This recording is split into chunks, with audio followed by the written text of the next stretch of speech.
क्या प्रधानमंत्री जी आपको ये हिम्मत है, 56 इंच की ताकत है, क्या गोवा में आप गाय काटने से रोक देंगे? आपको औकात है बदल देने की? गोवा के मुख्यमंत्री रहते हुए वो डिफेंस मिनिस्टर जो मर गए, उन्होंने स्पष्ट कहा था कि मेरे विचारों और मेरे स्वतंत्रता में दखल ना दें। जिस तरीके से कल कैबिनेट डिसीजन शिक्षक भर्ती में हुआ,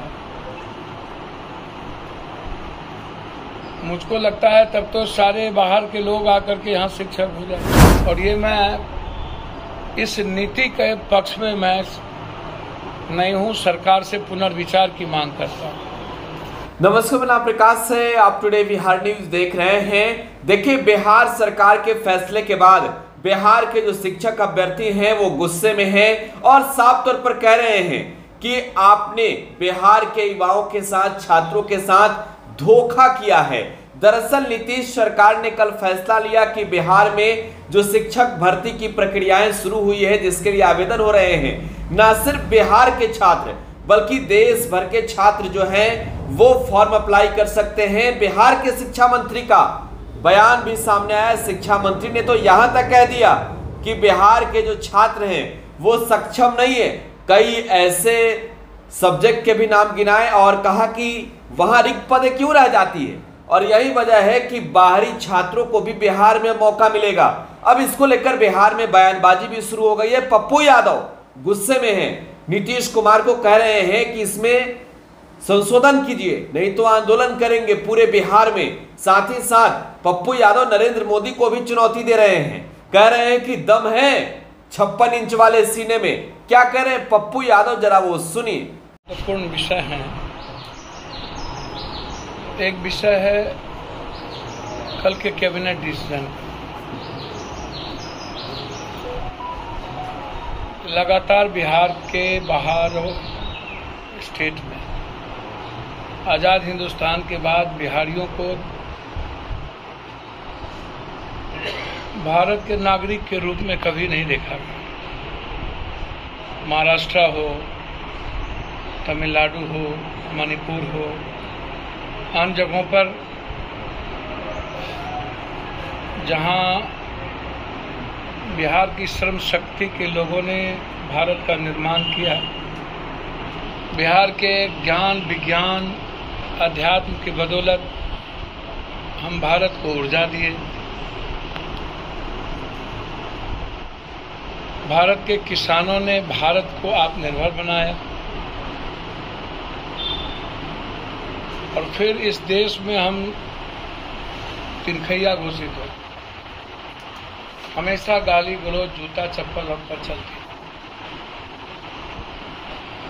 और दुनिया में सबसे ज्यादा गरीबी और बेरोजगारी भारत में, दुनिया में बिहार की है। और बिहार के लोगों को कहीं भी बाहर तवज्जो नौकरी में, अन्य जगहों पर नहीं दी जाती। और इस मुद्दों को लेकर के मेरा डिमांड शुरू से रहा है कि बाहरी लोगों को आप 10 से 20% से ज़्यादा हमारे ही भारत के, मेरे ही परिवार के लोग हैं,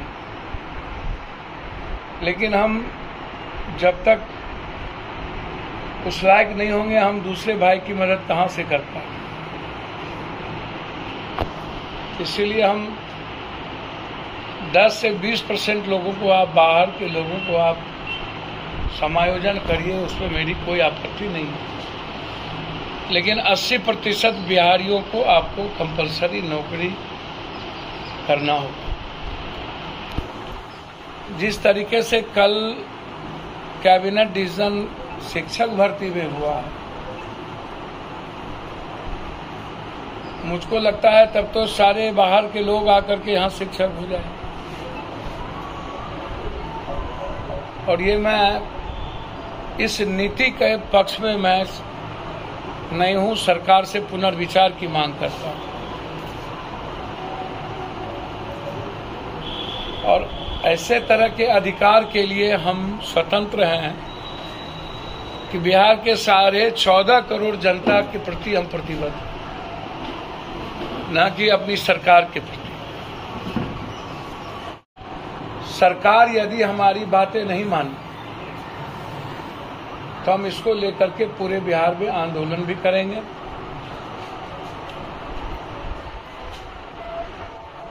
और सरकार पर दबाव भी बनाएंगे। हम अविलंब सरकार से आग्रह करेंगे कि बिहार में बिहारियों की हिस्सेदारी भागीदारी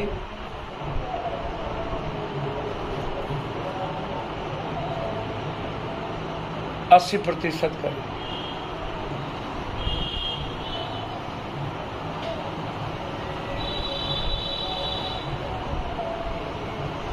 यह किसी भी बिहार के युवाओं के लिए सही नहीं।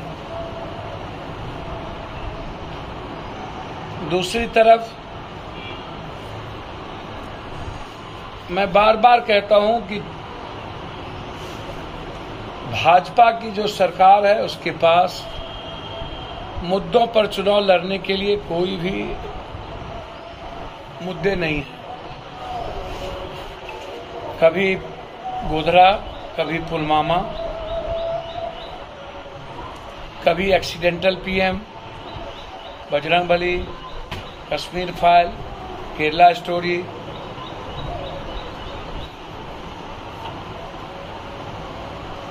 फिर जब बजरंगबली नाराज हो गए, केरला स्टोरी नहीं चली, जो दुनिया ने इसकी आलोचना की ऐसा होता नहीं है। अब एक और पिक्चर आ गया है जिसमें बजरंगबली गाली दे रहे हैं रावण को। कब हनुमान जी गाली दे रहे थे?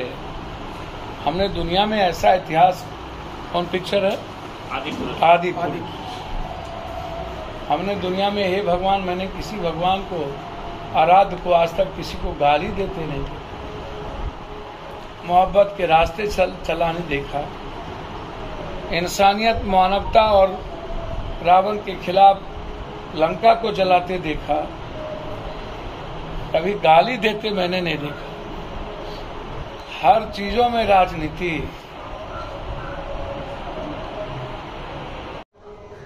और किसी को आपत्ति नहीं होती यदि संविधान और कानून की बात होती।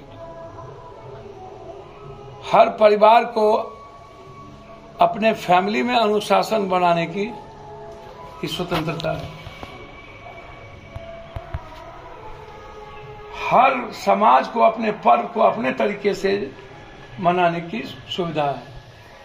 चौरमल भगवान का, वाल्मीकि का, संत रविदास का, भगवान परशुराम का, कृष्ण का, राम का, रहीम का, नानक का, मोहम्मद का, अपने तरीके।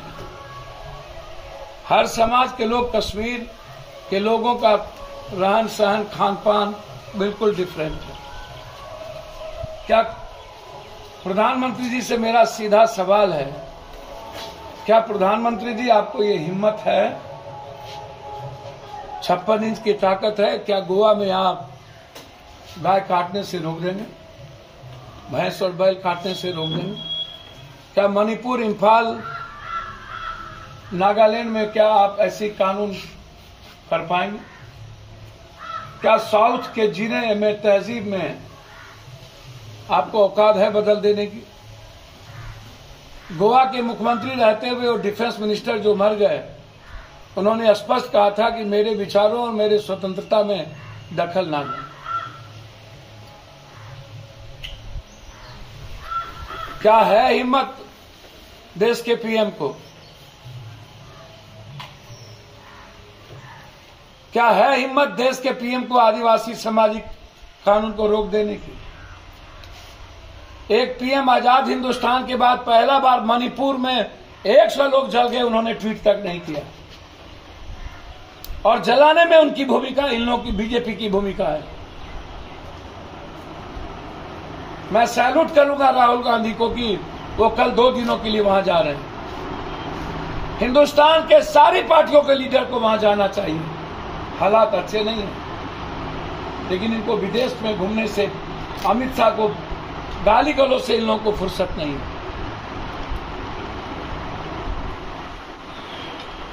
हमेशा कल बिहारियों को बिहार को जातिवादी कहा है। याद करिए प्रधानमंत्री जी, जब आपको नीच कहा गया था तो आपने नीच शब्द कोई माने में कहा गया, आपने उसको नीच जाति से जोड़ लिया था। आजाद हिंदुस्तान में पहला पीएम होगा जो अपने को 24 घंटा पिछड़ा पिछड़ा पिछड़ा करता है, और हमेशा बीजेपी के लोग कहते हैं ये पिछड़े को गाली दिया।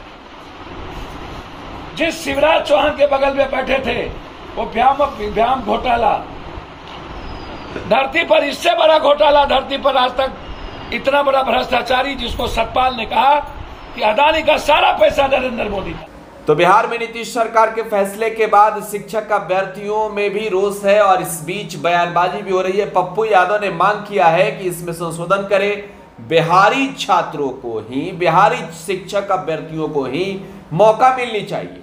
साथ ही साथ पप्पू यादव ने नरेंद्र मोदी को चुनौती सीधे दे दिया है।